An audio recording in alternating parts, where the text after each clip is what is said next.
Alhamdulillah wa syukru billah wa la hawla wa la quwata illa billah wassalatu wassalamu ala rasulillah Muhammad ibn Abdullah wa ala alihi wa ashabihi wa man walah. Ya ayyuhalladzina amanu taqullaha haqqa tuqatih wa la tamutunna illa wa antum muslimuna amma ba'd. Ma'asyiral muslimin wal muslimat rahimani rahimakumullah. Tadi kita sampaikan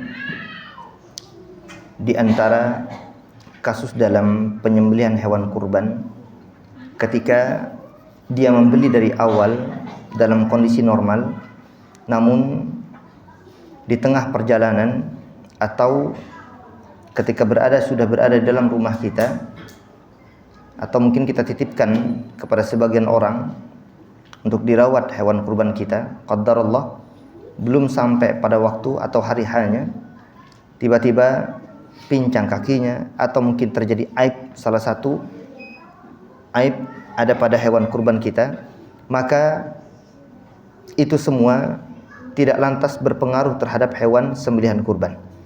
Karena apa? Karena kita sudah niatkan untuk dijadikan sebagai hewan kurban dan kita sudah beli hewan itu untuk kita kurbankan. Ini yang disebutkan oleh para ulama, maka hewan kurban tersebut tetap sah untuk dijadikan sembelihan hewan kurban. Tetapi jika dari awal dalam kondisi ada aib, ada cacat, apalagi cacat dan aib itu memang bisa merusak keabsahan kurban, maka hendaknya jangan dibeli. Ini yang kita sampaikan tentang kasus-kasus yang mungkin terjadi atas dasar ketidaksengajaan, tiba-tiba sakit dan terjadi aib pada hewan kurban kita. Kemudian dalam permasalahan hewan kurban ada larangan dari Rasul sallallahu alaihi wasallam, yaitu sebagian dari entah dagingnya, entah kulitnya yang ada pada hewan kurban dilarang untuk diperjualbelikan. Tidak boleh seseorang memperjualbelikan daging ataupun kulit atau apa saja yang ada pada hewan kurban. Sebagaimana riwayat dari sahabat Ali bin Abi Thalib radhiyallahu anhu arda, beliau radhiyallahu anhu mengatakan, anna nabiyallahi sallallahu alaihi wasallam amarahu an yaquma ala badanah wa amarahu an yuqassima budnahu kullaha luhumaha wa juludaha wa jalalaha fil masakin wa la yu'ti fi jazaratiha minha syai'a. Disebutkan yang pertama, tidak diperbolehkan untuk memperjualbelikan hewan kurban apapun itu, baik sedikit ataupun banyak, kulitkah ataupun daging-dagingnya, kepalanya, kaki-kakinya dan semacamnya. Karena kata Ali bin Abi Thalib radhiyallahu anhu, Rasul sallallahu alaihi wasallam memerintahkan beliau untuk mengurus hewan-hewan sembelihan Nabi sallallahu alaihi wasallam, di antaranya unta yang dijadikan hewan kurban di masa itu, dan diperintahkan oleh Rasul kepada Ali untuk dibagikan seluruh daging hewan sembelihan kurban tersebut, baik itu berupa dagingnya ataupun kulit-kulitnya yang ada pada hewan tersebut. Dan kata Nabi SAW, dagingnya tidak boleh diberikan kepada tukang jagalnya, tukang potongnya, jika diniatkan sebagai timbal balik dari jagal, artinya upah. Jadi tidak boleh daging tersebut diberikan kepada jagal kalau itu dikatakan sebagai upah dari perbuatan jagalnya ataupun pemotongannya. Ini yang disebut oleh Nabi SAW. Begitu pula dalam riwayat yang lain, man ba'a jilda udhiyatihi fala udhiyata lahu. Hadis yang dikeluarkan oleh Imam Hakim dan Imam Al-Baihaqi. Kata Rasul SAW, siapa saja yang menjual kulit hewan kurbannya, lihat kalimatnya, karena di sini Pak, nanti bisa jadi daging sembelihan kurban tersebut diperjualbelikan oleh sebagian orang, tetapi boleh. Kapan itu? Ketika hewan ataupun daging kurban tersebut sudah dibagi-bagikan kepada sebagian orang, baik orang fakir, orang miskin, atau orang lagi membutuhkan, atau orangnya sejatinya tidak butuh. Jadi disedekahkan Karena kalimat sedekah ini bukan hanya tertuju kepada para fuqara dan masakin. Makanya distribusi untuk daging hewan kurban itu tidak hanya tertuju kepada para fuqara dan para masakin. Bahkan tidak hanya tertuju kepada orang-orang muslim atau orang-orang non-muslim sekalipun boleh menerima daging kurban. Maka mungkin orang yang punya atau yang menengah ke atas atau menengah ke bawah mendapatkan daging kurban juga. Dan itu diperbolehkan karena sepakat para ulama, tidak ada khilaf. Kemudian orang yang mendapatkan daging kurban, misalkan nih, dia punya kupon, dia ngantri, di antrian dapatkanlah daging kurban. Tiba-tiba ditawar sama orang, "Mas, mau nggak tuh dagingnya aku beli?" Misalkan, entah daging, entah kulit, tapi sudah dapatkan hak milik orang lain, sudah diberikan kepada orang tersebut. Ini bukan miliknya pengurban, jadi sudah milik orang lain. Bolehkah ini? Para ulama kita menjelaskan boleh diperjualbelikan untuk kasus semacam ini. Kapan? Ketika sudah menjadi hak milik orang lain, berarti boleh. Nah, kasus ini nanti masuk pada kulit-kulit yang mungkin akan menumpuk banyak. Karena kan nanti panitia-panitia kurban akan dapatkan kulit banyak. Sapi mungkin 5, berarti ada kulit sapi 5. Kambing 10 misalkan, atau 20, maka akan ada kulit kambing 20. Yang selainnya dan seharusnya memang itu dipotong-potong dan dibagikan kepada setiap orang. Cuma nggak semua orang mau untuk menerima kulit. Nggak tahu cara masaknya, mungkin nggak tahu cara bagaimana membuat makanan dari kulit. Sehingga ini mungkin tidak bisa dimanfaatkan. Bagaimana lantas kemudian ini semua dikumpulkan, diberikan kepada orang-orang tertentu yang dianggap memang membutuhkan? Boleh. Ingat, boleh diberikan kepada orang-orang yang memang membutuhkan. Misalkan orang yang sedang memang pengepul kulit, kan ada aja kan? Itu biasanya pas cari untung mereka di situ. Mungkin bahkan nggak jual beli, tapi memang diberikan secara cuma-cuma. Boleh diberikan kepada siapa? Orang yang mungkin akan memperjualbelikan kulit tadi, tapi diberikan secara cuma-cuma kepada mereka itu boleh. Atau yang paling bagus tentu diberikan kepada para fuqara, pada masakin, di mana nanti para fuqara masakin menjual kulit itu kepada pengepul. Nah, itu bagus. Jadi ketika sudah diberikan kepada orang-orang masakin, kemudian mereka ambil tuh kulitnya dan kemudian dijual kepada siapa?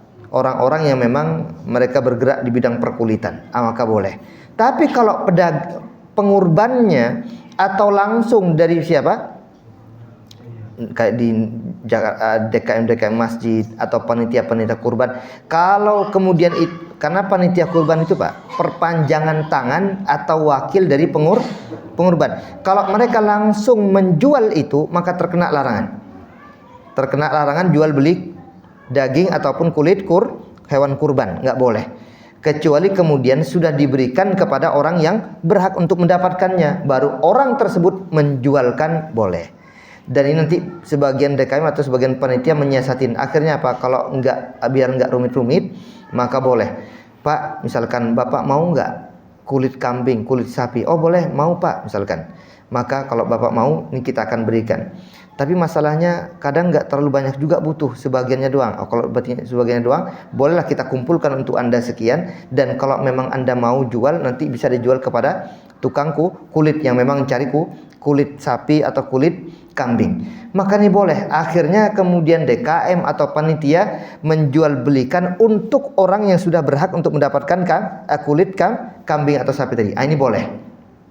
Tapi kalau langsung tanpa kemudian izin dari orang yang berhak untuk mendapatkan kulit tadi, maka jelas ini yang terjadi jual beli yang dilarang dalam Islam, karena kena larangan Rasulullah sallallahu alaihi wasallam. Man ba'a jilda udhiyati fala udhiyatalah. Ancamannya keras. Kata Rasul apa? Yang memperjualbelikan daging kurbannya, maka dia tidak dianggap melakukan penyembelihan hewan kurban. Artinya dianggap penyembelihan hewan kurbannya tidak sah, ya. Dianggap tidak sah. Ini ancamannya bagi orang-orang yang memperjualbelikan hewan kurban atau daging kurban atau kulit. Biasanya kan kulit yang banyak dilakukan. Tetapi dengan cara yang tadi saya sampaikan diperbolehkan, dan ini yang disebutkan oleh para ulama kita menyiasati bagi sebagian orang yang mungkin susah untuk memberikan sebagian kulit dari hewan kurban tersebut kepada orang, maka bisa dengan cara yang tadi saya sampaikan. Baik. Adapun jelas orang kemudian memberikan daging kepada para jagal dengan alasan itu sebagai upahnya, maka ini dilarang dalam syariat kita sebagaimana larangan Rasul kepada sahabatnya yaitu Ali bin Abi Thalib radhiyallahu anhu agar kemudian diberikan upah khusus. Karenanya nanti di awal harus ada kesepakatan dengan para pengurban bahwasanya Bapak harus membayar sekian, ini untuk hewan kurbannya diperkirakan estimasi sekian. Adapun untuk selebihnya ini untuk itu dan seterusnya. Harus clear dulu jelas. Dan Pak, ini yang banyak terjadi di tengah-tengah kaum muslimin, sayangnya tidak transparan. Apa itu? Mungkin antum yang tidak pernah jadi panitia kurban mungkin nggak tahu, atau yang mungkin tidak langsung membeli hewan kurban mungkin nggak tahu. Tapi yang sudah biasa jual beli hewan kurban kepada para pedagang-pedagang sapi dan kambing, ya, itu biasanya Pak ada cashbacknya. Jual beli sapi 10 misalkan, biasanya diberikan setiap pembelian 10 ekor sapi akan diberikan 1 ekor kambing. Misalkan ya, itu biasa pasti itu ada. Atau 5 ekor sapi di kami akan mendapatkan sekian-sekian. Cashbacknya ada. Ada bahkan setiap pembelian 1 ekor sapi di cashback ada cashbacknya 500.000. Itu banyak itu. Nah, permasalahan muncul adalah ketika panitia kurban enggak transparan membuka data itu, file itu. Ini misalkan dapatkan amanah terkumpul ratusan juta, membelilah sapi kira-kira 10 sapi. Jadi anggap kalau 1 ekor sapi saja 30 juta, kan tergantung kondisi dan keadaan. Ada yang 25, 30, 27, 35, 50 tergantung itu. Kali 10. Nah, maka nanti para pedagang-pedagang sapi ini memberikan kembalian, cashback, ada hal yang kemudian jadikan fee ataupun bonusnya. Bonusnya setiap kepala ekor sapi, setiap 1 mendapatkan kembalian 500. Kalau 10 berarti berapa? 5 juta. Nah, 5 juta ini milik siapa? Ini pertanyaan besarnya nih. 5 juta ini milik siapa? Kalau dipakai oleh DKM, dipakai oleh panitia-panitia kurban, kemudian diambil sendiri, apalagi untuk keuntungan sendiri, ini jelas kategorinya haram. Kategorinya apa? Haram. Uang haram yang mereka ambil, yang mereka pakai. Makanya ngeri jadi panitia kurban itu harus perhatian di sini.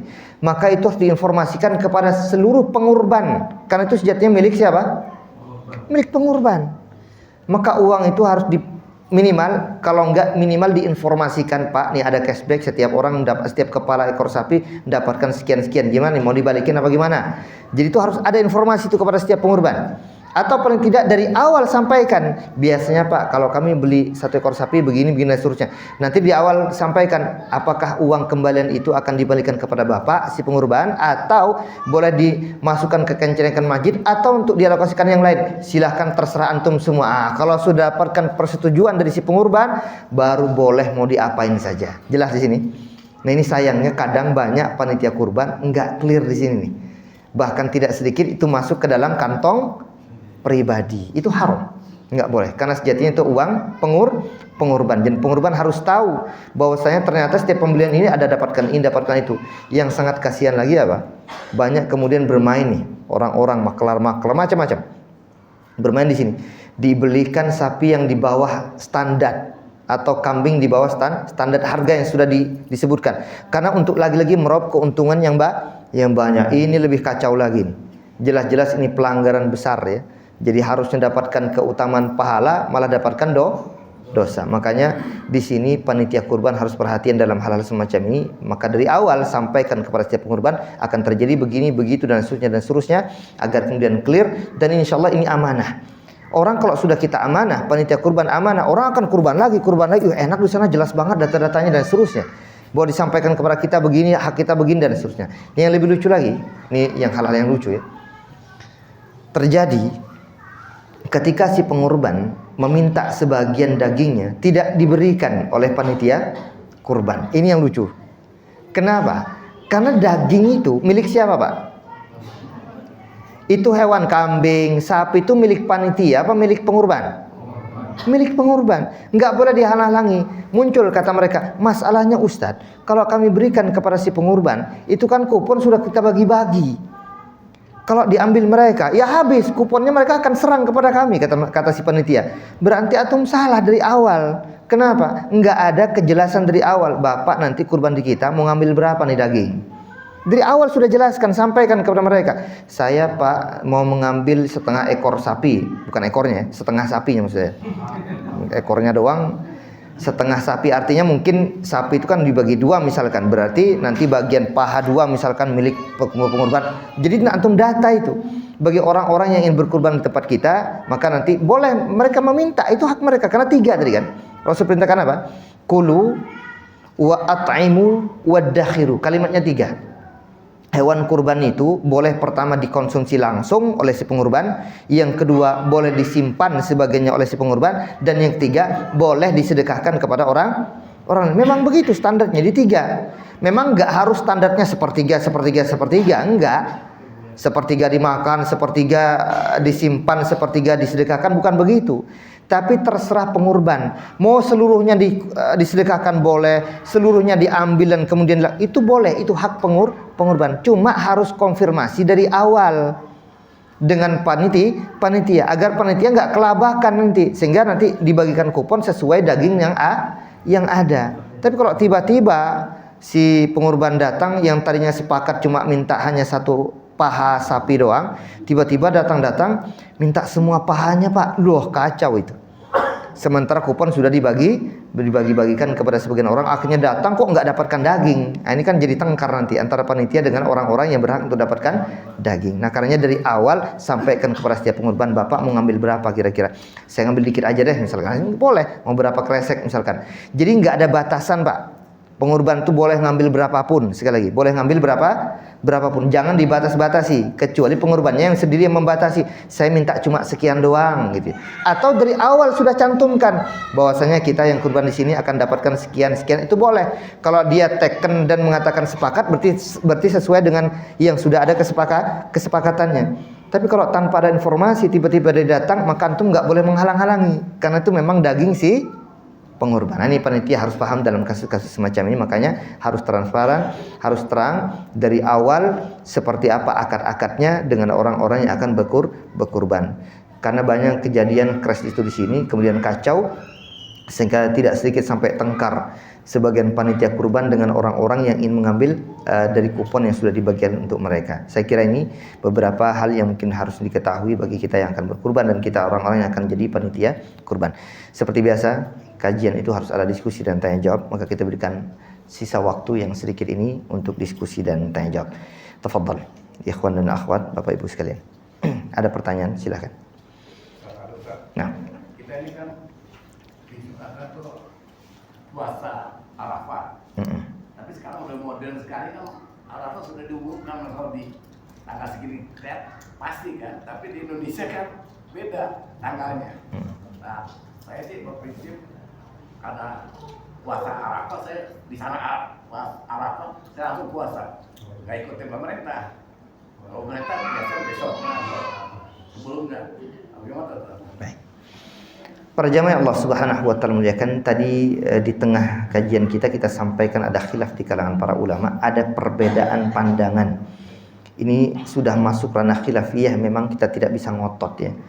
Kalau ranahnya khilafiyah ijtihadiyah, seorang muslim tidak boleh memaksakan pandangan orang lain atas dirinya. Jadi silakan boleh memilih.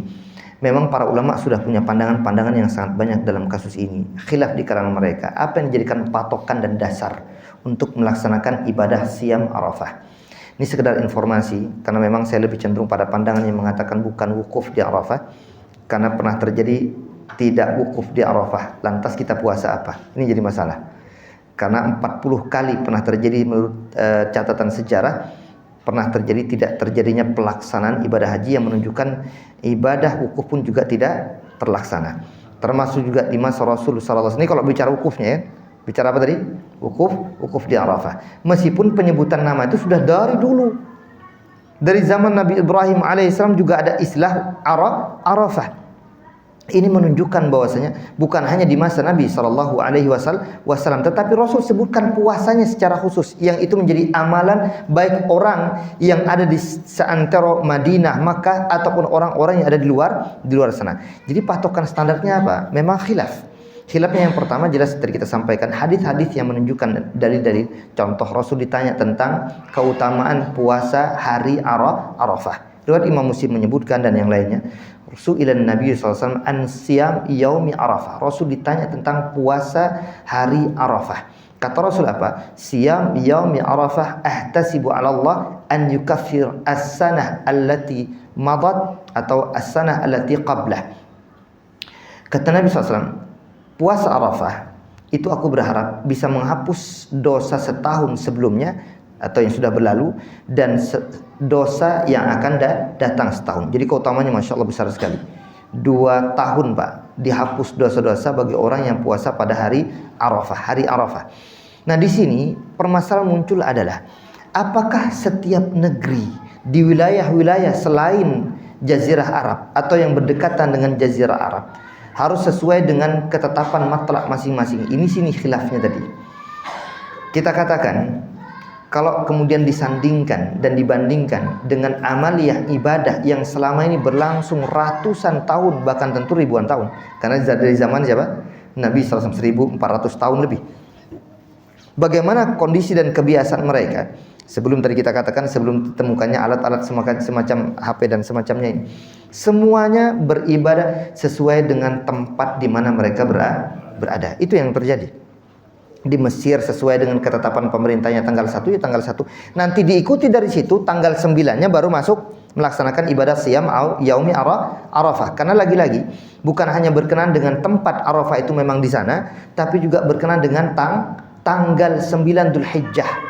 Tanggal 9 Dzulhijjah itu dikenal dengan Yaum Arafah, hari Arafah, yang kebetulan orang-orang jamaah haji wukufnya di Arafah, pas juga tanggal 9. Jadi itu semua juga berkenaan dengan tanggal. Nah, berbicara tanggal ternyata tidak mungkin sama antara satu negeri dengan negeri yang lain. Barat dengan timur itu nggak bisa ketemu, Pak.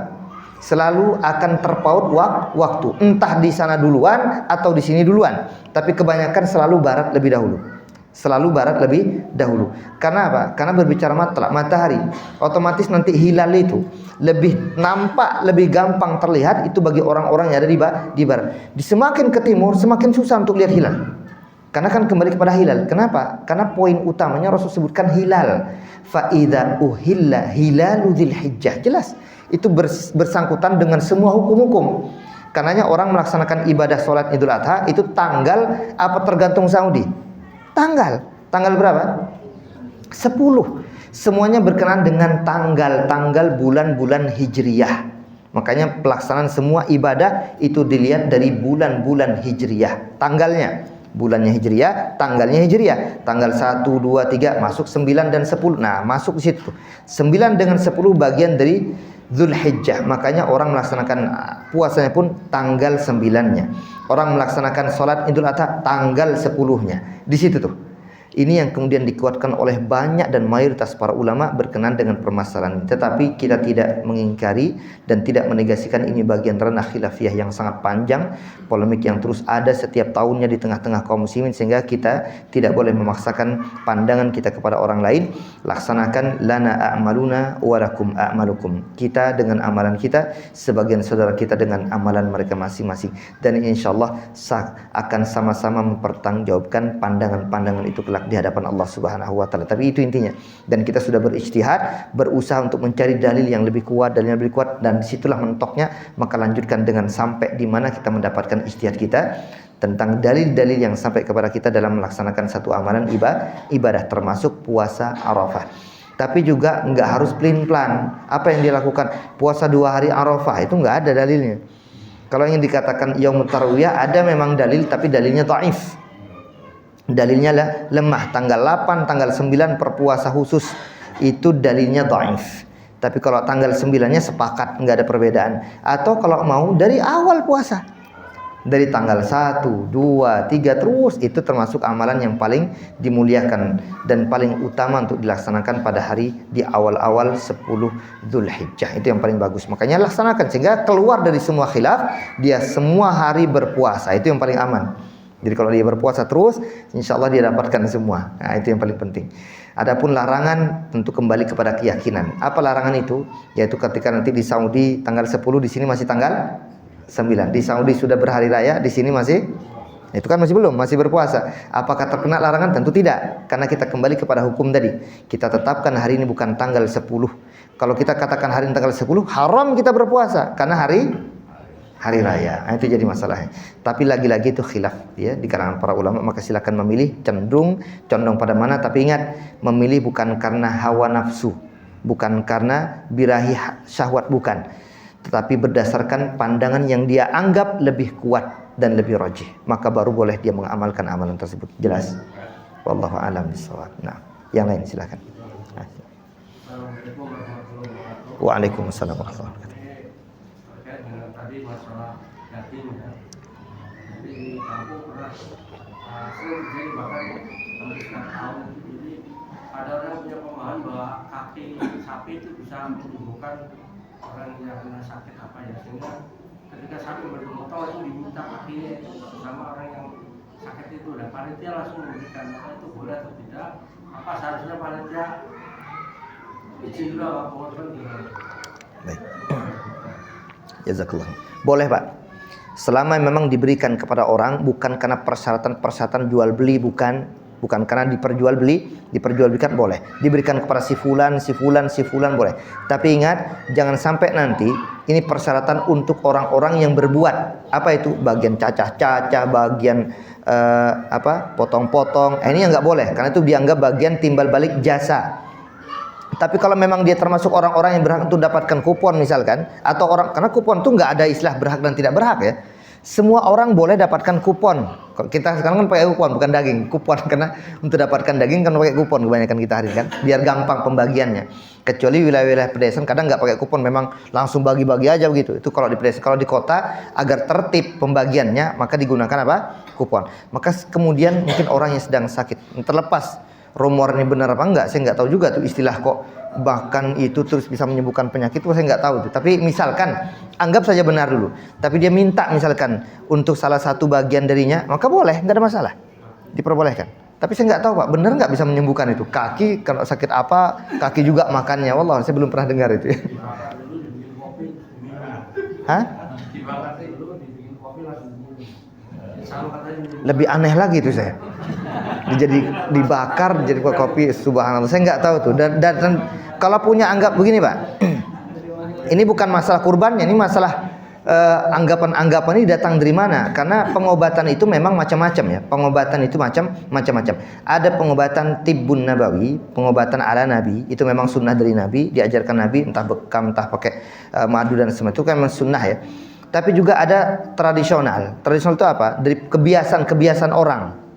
Biasa makan ini bisa dengan izin Allah bisa sembuh. Itu juga tidak dilarang dalam Islam, boleh. Yang ketiga, medis, alat-alat baru, modern. Jadi pengobatan-pengobatan modern yang ditemukan orang sekarang, pakai dokter, pakai obat ini, pil ini, dan itu kan baru itu. Dulu nggak ada penemuan-penemuan semacam itu. Tapi dibolehkan dalam syariat, karena Rasul katakan tadawu. Tetapi nggak boleh berobat dengan cara-cara yang haram. Nah, ini nggak boleh. Barang materinya haram, atau seakan-akan punya anggapan udah pasti sembuh kalau makan ini, juga nggak boleh. Karena mengatakan sesuatu pasti sembuh itu hanya milik Allah, nggak boleh.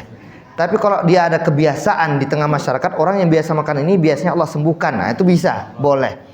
Tapi sampai menetapkan pasti sembuh, ini yang nggak boleh. Karena asy-syafih wallah, yang menyembuhkan hanya Allah. Tapi Allah alam, saya belum dengar itu ya. Jadi memang ada kebiasaan-kebiasaan di tengah masyarakat mengkonsumsi ini, tapi itu kebanyakan biasanya datang dari sugesti. Dari apa? Anggapan, image, pandangan yang ada di imajinasinya, biasanya terbiasa, dan memang husnudzon sembuh dengan perantara demikian. Meskipun kadang diteliti nggak ada jalurnya. Para dokter meliti kok di mana ketemunya orang sakit kaki atau sakit apa, pakai makan dengkul, makan apa, kecuali kalau memang ada penelitiannya, maka bisa dibenarkan secara syar'i.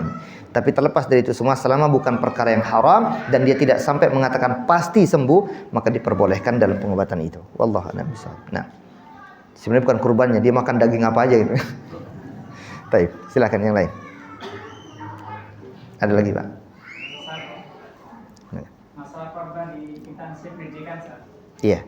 Kan biasanya anak-anak pada kurang itu dapat 2 atau 3. Baik. Itu solusinya gimana supaya itu dianggap sebagai korban, Sir? Apakah di atas namakan guru satu persatu atau berapa gitu? Baik. Para jamaah Allah Subhanahu wa taala muliakan, sepakat dulu para ulama katakan, jika 1 ekor kambing itu yang membiayai lebih dari satu orang, jelas tidak dianggap sebagai hewan kurban. Itu sepakat tuh, nggak ada perbedaan. Jadi kalau 2 orang kumpul untuk membeli 1 ekor kambing ya, maka dianggap bukan hewan kurban, hanya hewan sedekah biasa. Tetap dapatkan pahala, keutamaan di 10 bulan Dzulhijjah dapatkan juga, karena dapatkan keutamaan sedekah. Tapi untuk dianggap berkurban tidak. Ini satu dipahami dulu. Jadi kalau untuk kambing 2 orang nggak bisa. Sapi 8 orang pun juga nggak bisa. Sapi. Tapi kalau onta batasannya 10. Karena Rasul di dalam beberapa riwayat disebutkan kunna nadzbah anil ibil an asyarah. Kami pernah di masa Nabi menyembelih 1 ekor badana, yaitu onta, untuk 10 orang. Itu di satu riwayat. Dalam riwayat yang lain an sab'ah, untuk 7 orang. Jadi bisa 7, bisa 10 untuk onta. Pembiayaannya orang yang membeli ontanya, patungan, barengan, akhirnya kemudian membeli onta. 10 atau 7 boleh. Sapi terbatas hanya 7. Maka ketika 8 enggak dianggap hewan sembelihan kurban. Otomatis yang di sekolah-sekolah, anak-anak yang mengumpulkan, ayo semuanya kumpulan, mungkin patungan berapa ratus ribu terkumpullah sampai bisa beli sapi, 1 ekor sapi misalkan. Maka itu semua tidak bisa dianggap sebagai hewan sembelihan kurban.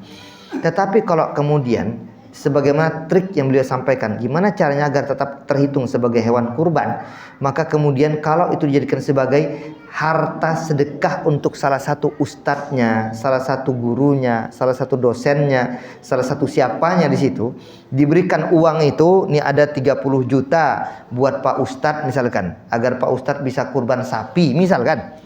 Maka nanti dicantumkan atas nama si ustadz tersebut atau guru tersebut, tahun ini mungkin guru si fulan, bapak si fulan, ustadzah si fulan, dan seterusnya. Itu bisa. Karena apa? Karena harta itu diniatkan sedekah. Tapi ingat, orang-orang yang memberikan hartanya nggak terhitung pahala kurban. Pahami baik-baik. Siswanya, murid-muridnya, anak SD-nya nggak dianggap sebagai kurban, tetapi harta sedekah yang diberikan kepada orang. Nah, adapun bapak ini dia dapatkan harta kemudian dibelikan sapi, maka dia bisa diatasnamakan dianya sebagai kurban. Tapi kira-kira mau nggak begitu? Ini masalahnya. Itu masalahnya. Kalau mau begitu, tafadhol, nggak ada masalah. Jadi itu kalau mau, tapi rata-rata kan tidak, sehingga masih ngotot bahwa itu hewan kurban. Kita katakan itu bukan hewan kurban, ya. Jadi itu kata mereka latihan tarbiyah atau pendidikan untuk terbiasa kurban. Tetap keliru, karena bagaimanapun tetap tidak dianggap kurban. Kalau latihan kurban benar-benar nih kasih anak 3.500.000 misalkan, kemudian dia belikan seekor, itu latihan kurban. Kurban benar ya. Itu yang dimaksud dengan kurban. Jadi lagi-lagi itu yang dimaksud dengan kategori kurban. Karena kalau tidak demikian maka tidak dianggap hewan kurban. Jelas? Termasuk juga instansi-instansi seperti PT ini, PT itu, semua buru-burunya kemudian nyumbang 10.000, 100.000, kemudian di atas namakan PT tertentu, ya nggak bisa. Masa PT mau kurban? Sebuah perusahaan apa gitu, nggak bisa. Kecuali orangnya memang dia yang punya. Jangankan itu, Pak. Suami istri pun, nih suami istri nih, ketika suami cuma punya duit 2 juta atau 2.500.000, mau kurban kambing nggak dapat mungkin, meskipun bisa aja ngakalin kan, cari domba bisa lebih murah. Tapi kalau kambing sudah agak mahal nih, sekitar 3 juta atau 2.500.000 mungkin dapat lah ya. Tapi kalau dia punya cuma hanya 1.500.000 misalkan, kurang duitnya untuk beli kurban, tiba-tiba istrinya mengatakan, ya barengan denganku ya. Nah lihat, jadi musyarakah. Jadi berserikat suami sama istri untuk membeli hewan kurban. Ini pun tidak dianggap hewan kurban. Enggak dianggap. Karena apa? Pembiayaannya dari 2 orang berserikat. Kecuali si istri ngomong begini, Mas, ya misalkan, ini ada duit buat Anda aja, buat kamu aja. Dari situ jelas dia dapat duit 1 juta dari istrinya, jadi 3.500.000 nih. Punya dia semua tuh duit. Istri nggak bisa ngambil lagi tuh. Sudah sesuatu yang diberikan kepada suaminya nggak bisa diminta lagi. Jangan kemudian nanti selesai kurban, yang 1 juta kemarin mana? Woi, nggak bisa, udah lewat. Jadi nih perhatikan. Tetapi perhatikan baik-baik. Seorang istri yang melakukan hal semacam ini, dia jangan khawatir, tetap dapatkan pahala kurban. Kenapa? Ketika sang suami mengatakan Allahumma taqabbal min, siapa misalkan sini sama saya, Abdul Hamid misalkan, wa min ahli baiti, dan juga keluargaku. Maka suami yang melakukan aktivitas kurban semacam ini, maka istrinya pun kecipratan pahala kurban, bukan pahala sedekah, pahala kurban. Karena suami yang melakukan ini, istrinya dapat. Makanya semangatlah istri-istri untuk menyokong perbuatan suami. Ya, untuk membantu dan memotivasi suami, berikan sebagian harta kepada suami agar suami bisa berkurban. Kalau lagi qadar Allah, lagi kere suaminya, ya kan, lagi nggak punya duit. Jadi gitu. Tapi kalau berserikat, maka jelas nggak dianggap sebagai hewan kurban, karena pembiayaan dari dua orang. Wallahu a'lam bishawab. Nah, ada lagi, silakan. Satu lagi tadi. Iya, silakan. Kalau korban itu niatnya untuk orang yang sudah meninggal, Bagus. Ini tadi tidak kita singgung memang. Saya berharap ada pertanyaan. Pas ada pertanyaan. Jadi bagaimana orang yang meniatkan kurban bagi orang yang sudah meninggal? Syekh Muhammad bin Shalih Al-Utsaimin dalam kitabnya Fiqhul Udhiyah menyebutkan 3 perkara. Yang pertama, jika diikut sertakan kepada orang yang hidup. Jadi orang yang mati ini diniatkan, tetapi dari hewan satu kurban, kambing misalkan. Saya hidup, mungkin kakek saya atau nenek saya atau bapak saya sudah meninggal misalkan, ya kan. Kemudian saya niatkan hewan kurban yang saya beli ini untuk saya, dari saya, ya Allah terima dari saya dan keluarga saya, termasuk yang sudah meninggal, ya Allah, bapak saya atau ibu saya yang sudah meninggal. Kata Syekh Utsaimin, dan ini kesepakatan para ulama, ini boleh. Orang yang sudah meninggal pun secara otomatis dapatkan pahala kurban, satu. Yang kedua, yang juga menjadi kesepakatan para ulama, jika dikhususkan ada 1 ekor kambing yang dia beli, 1 ekor kambing lagi dia beli, yang satu untuk dirinya dengan keluarganya, yang satu lagi dikhususkan untuk bapak dan ibunya yang sudah meninggal. Ini kambing khusus untuk bapak dan ibu. Tapi kalau ada nazar dan ada wasiat, ini juga sepakat, ini boleh. Bapak mungkin berwasiat, nah nanti tolong kalau kamu ada duit, atau aku nih lagi ada duit, aku lagi kurang sehat sekarang, kalau cukup umurku atau tidak cukup umurku nanti, aku mati lebih dahulu sebelum datang bulan Dzulhijjah, tolong ya kurbankan untukku. Kata sang ayah kepada anaknya. Qadarullah, benar-benar mati itu ayah. Dia ngomong begitu masalahnya. Mati beneran, ya kan. Jadi dia berwasiat, akhirnya matilah dia. Maka sang anak wajib untuk mengkurbankan untuk orang tuanya yang sudah berwasiat dan bernadar, atau dia punya nadar. Saya bernadar, saya tahun ini saya akan begini kalau anakku sukses, kalau aku, dan seterusnya. Kan nadar kadang sering begitu, ya. Tapi biasanya Pak, nadar itu menunjukkan dia pelit. Nadar itu khilaf di kalangan para ulama, apa hukumnya? Sebagian mengatakan mubah, sebagian lagi mengatakan makruh nadar. Makanya jangan biasa nadar. Karena begini, suka tukar-tukeran, hitung-hitungan sama Tuhan. Contohnya begini, nanti kalau anakku sukses, nanti kalau aku yang sukses, nanti kalau begini aku akan melakukan ini, melakukan itu. Kan itu kan nadar, kan? Akan menyembelih kambing lah, akan melakukan sedekah. Harusnya apa? Sembelih aja udah, nggak usah nunggu untuk kemudian datangnya kemaslahatan dulu. Sembelih aja hewan, bersedekah aja, berpuasa aja. Mudah-mudahan dengan perantai itu kemudian Allah datangkan kemaslahatan, itu yang benar. Tapi tetap boleh orang bernadar, karena di syariat kita memang ada hukum nadar. Tapi kalau sudah bernadar, wajib untuk dipenuhi. Itu masalahnya. Jadi wasiat dan nadar maka wajib dan harus dilaksanakan. Baru muncul yang ketiga. Apa yang ketiga? Enggak ada wasiat, enggak ada nadar, orang tua juga enggak pernah nyuruh-nyuruh, dan enggak ada tanda-tanda, ada simbol-simbol atau isyarat-isyarat untuk melakukan kurban, matilah orang tua kita. Kemudian kita punya keinginan untuk mengkurbankan khusus. Saya satu ekor kambing saya beli untuk saya dan keluarga saya. Saya beli lagi satu ekor kambing untuk khusus bapak dan ibu saya yang sudah meninggal. Disinilah pecah para ulama. Al-Imam Ahmad memperbolehkan. Al-Imam Ahmad memperbolehkan. Kenapa? Beliau kiaskan dengan sedekah. Sedekah sepakat boleh. Kata beliau, kata Imam, sedekah itu sepakat boleh diniatkan untuk orang yang sudah meninggal. Doa pasti sampai kepada orang meninggal, sedekah pasti sampai kepada orang meninggal, enggak ada perbedaan. Termasuk juga pelaksanaan ibadah haji dan umrah bagi orang tua yang sudah meninggal, apalagi dia ada wasiat, maka udah pasti juga sampai bagi orang yang sudah meninggal. Maka pun juga demikian, kurban pasti sampai juga kepada orang yang sudah meninggal. Ini pandangan Imam Ahmad. Tapi sebagian ulama mengatakan tidak. Kenapa? Pertama, tidak ada tuntunan dalilnya dari orang-orang terbaik masa lalu. Rasul, para sahabat tidak menerapkan ini untuk kurban. Bukan sedekah, ya, kurban. Dan yang kedua, kiasnya Imam Ahmad dari kurban terhadap sedekah ini kias enggak 100% pas. Kenapa? Karena ada perkara-perkara yang tidak sama antara hukum kurban dengan hukum sedekah. Maka sebagian para ulama cenderung untuk tidak melaksanakan itu.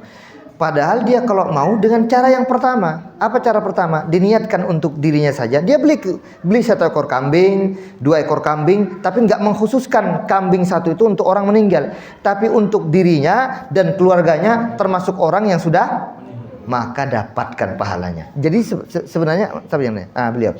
Jadi itu cara yang terbaik. Sehingga ini insya Allah sampai juga kepada bapak, ibu, kakek, nenek kita yang sudah meninggal. Makanya contoh dari Nabi SAW, Allahumma taqabbal min Muhammad wa min ali Muhammad wa min ummati Muhammad. Dalam riwayat yang lain, alladzina lam yudahu, orang-orang yang tidak bisa dan tidak mampu untuk melakukan ibadah kurban. Jadi Rasul meniatkan untuk dari dirinya, untuk keluarganya, dan untuk umatnya yang tidak memungkinkan dan tidak bisa atau tidak mampu untuk berkurban. Dari sini para ulama jelaskan, yang hidup dan yang mati pun otomatis kecipratan pahala kurban. Sebagaimana Rasul juga lakukan. Padahal Ibunda Khadijah sudah meninggal, tapi Rasul enggak sebutkan satu persatu. Ibunda Khadijah sudah meninggal. Karena ketika Rasul sudah di Madinah, sudah punya istri lain, kan sudah meninggal waktu di Mekah. Ini kemudian para ulama jelaskan, Ibunda Khadijah pun tetap dapatkan pahala kecipratan pahala kurbannya. Rasul sallallahu alaihi wasallam menunjukkan yang sudah meninggal pun akan dapatkan secara otomatis kalau diniatkan untuk orang yang hidup lebih dahulu. Dan ini pandangan yang sangat bagus. Jadi nggak perlu mengkhususkan menggunakan hewan kurban khusus, tapi dari hewan kurban itu kita niatkan untuk kita yang hidup dan untuk orang-orang yang sudah meninggal, maka dapatkan pahalanya sama. Jelas? Wallahu a'lam bishawab. Nah, terakhir ya, sudah cukup ya, kita sudahi. Silakan. Jika Assalamualaikum. Waalaikumsalam warahmatullahi wabarakatuh. Jika panitia sebelum daging dibagikan, panitia ngambil sebagian daging itu untuk dimasak, untuk dimakan, taruh makan siang untuk rame-rame, gimana hukumnya? Baik, masya Allah, jazakallah khairan, barakallahu fiik. Para jamaah Allah Subhanahu wa taala muliakan, boleh tidak mengambil sebagian hewan sebelum dibagi-bagikan? Boleh, Pak. Panitia kurban ini memang sebenarnya perpanjangan tangan dari siapa? Dari pengurban. Pengurban pun boleh berhak untuk mengambil dari hewan kurbannya. Karena lagi-lagi itu memang milik mereka. Tetapi ingat, ini kan kita amanah. Jangan kemudian diambil banyak untuk kita. Ini yang nggak boleh. Contohnya gini, si fulan dikasih sekian untuk dia dengan orang-orang yang dekat dengan dia, atau karena dia sebagai panitia. Ini masalahnya nih. Karena merasa dia panitia, karena dia merasa begini, seakan-akan berhak untuk mengelola itu semua, terserah dia. Ini yang nggak boleh. Contoh yang lain cuma dapatkan satu bagian, sementara yang lain panitia, karena dia sebagai panitia, karena dia sebagai orang yang dianggap timbal balik jasa dari perbuatan itu, diberikanlah upah lebih dari hewan domba ataupun kambing ataupun sapi, daging-dagingnya. Yang lain yang nggak ngapa-ngapain, bukan panitia, cuma dapat satu, karena dia sebagai panitia dikasih 2. Yang satu standar karena sama dihitungnya, satunya lagi karena dia bekerja. Ini yang nggak boleh. Kenapa? Dianggap timbal balik atau upah jasa. Kalau mau mengupah, memberikan jasa, maka diambilkan dari harta si pengurban, harta lain selain dari hewan kurbannya, diberikan jasa uang 50.000, 100.000, 200.000, terserah, boleh diberikan kepada orang-orang yang bekerja cacah daging. Tapi ingat, semua itu dasarnya asalnya adalah at-ta'awun, tolong menolong, dan tatawwu', sukarela. Ketika kita diberikan ini, diberikan itu, alhamdulillah. Enggak diberikan enggak ada masalah. Makanya panitia itu memang mutatawwi', orang-orang yang sukarela untuk membantu orang untuk bisa berkurban. Karena dasarnya orang berkurban itu masing-masing. Setiap orang kurban sendiri, rumahnya potong sendiri, asalnya begitu. Tapi agar kemudian tertib, belum lagi yang tidak berani untuk menyembelih sendiri, diadakanlah panitia-panitia kurban. Tapi asalnya Pak, setiap orang potong sendiri-sendiri. Cuma boleh, karena ada riwayat Rasul menyerahkan pemotongan hewan kurban setelah beliau memotong sekitar 63 onta, sisanya dari 100 itu diberikan kepada siapa? Ali bin Abi Thalib radhiyallahu anhu. Maka boleh perwakilan. Tapi kita ingatkan sekali lagi, jangan merasa kemudian kita mengambil tindakan tanpa sepengetahuan dari si pengurban terhadap hewan-hewan kurban tersebut, apalagi dia seakan-akan berhak untuk semua hewan-hewan kurban tadi. Merasa dia sebagai penitia, merasa dia sudah berusaha payah, berlelah-lelah, ini nih upah saya dengan dapatkan hewan daging lebih. Ini yang nggak boleh. Tapi kalau standar sebagaimana orang-orang dapatkan yang lain, maka juga boleh. Karena ini tidak terkhusus untuk fuqara dan masakin. Penjagal juga boleh dapatkan daging selama bukan itu dianggap sebagai timbal balik jasa dari upah jagalnya. Maka boleh diberikan daging, tapi bukan gara-gara dia jagal. Tapi karena memang setiap orang boleh mendapatkan hewan sembelihan. Itu masalahnya. Wallahu a'lam bishawab. Jadi itu yang diperhatikan. Nah.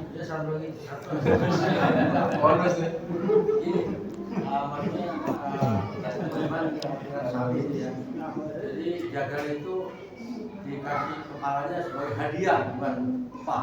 Hadiah dari pengorban ataupun panitia, boleh nggak? Baik. Kalau hadiah boleh. Hadiah boleh.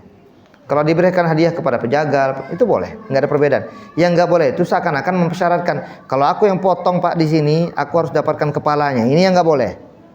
Penjagal sudah ngomong dari awal, dan itu banyak dari dulu kebiasaan. Saya harus dapatkan kakinya, saya dapatkan kepalanya, saya dapatkan ini. Ini yang nggak boleh. Ini namanya akad, nggak boleh. Itu sudah masuk kategori upah terhadap jasa seseorang. Itu yang dilarang dalam Islam. Tapi kalau sukarela, tiba-tiba misalkan si pengurban dia punya 1 ekor sapi, dipotong oleh si fulan, tiba-tiba kata si pengurban, mas sini, ini kepala buat Anda aja deh. Boleh. Misalkan tiba-tiba si penjagal, si pemotongnya itu diberikan secara cuma-cuma oleh si pengurban atau penitia, Pak penjagal, ini buat Bapak. Boleh diterima oleh si penjagal. Tapi kalau penjagalnya ngomong, nanti kalau aku yang jagal Pak, kepala punya aku. Itu nggak boleh. Ini sudah masuk kategori akad jual beli jasa orang yang melakukan pemotongan. Ini dilarang dalam Islam. Nah. Kalau diambil dimakan bareng-bareng nggak boleh sama panitia. Itu yang tadi ditanyakan oleh beliau. Jadi bukan hanya kepala, semua daging, semua hewan baiknya apa? Diketahui dulu oleh para pengurban agar jangan sampai dianggap itu hak kita, ini milik kita. Ini nggak boleh. Jadi seakan-akan memonopoli daging-daging dan hewan-hewan kurban. Karena bagaimanapun namanya perpanjangan tangan itu harus diketahui oleh orang yang berkurban. Apa yang terjadi terhadap daging-dagingnya? Apakah benar-benar distribusikan kepada orang-orang yang memang sudah disiapkan untuk diberikan kepada mereka. Jangan kemudian diambil sebanyak-banyaknya oleh si para panitia. Kalau dia mau, mintanya upah dari si pengurban tadi. Nah, sini 100.000, 200.000 itu boleh. Itu hak dia kalau dia mau minta, tapi bukan dari daging itu. Jelas di sini? Allah. Nah, cukup ya kayaknya. Masyaallah. Kita sudahi dan kita akhiri. Mudah-mudahan yang sedikit ini bermanfaat untuk kita. Tambah ilmu, tambah semangat beramal. Jangan tambah ilmu, tambah malas beribadah. Mudah-mudahan ilmu kita yang kita dapatkan menjadi ilmu yang bermanfaat. Wassallallahu ala nabiyina Muhammad wa ala alihi wa sahbihi wasallam. Subhanakallahumma wa bihamdika asyhadu an la ilaha illa anta astaghfiruka wa atubu ilaik. Assalamualaikum warahmatullahi wabarakatuh.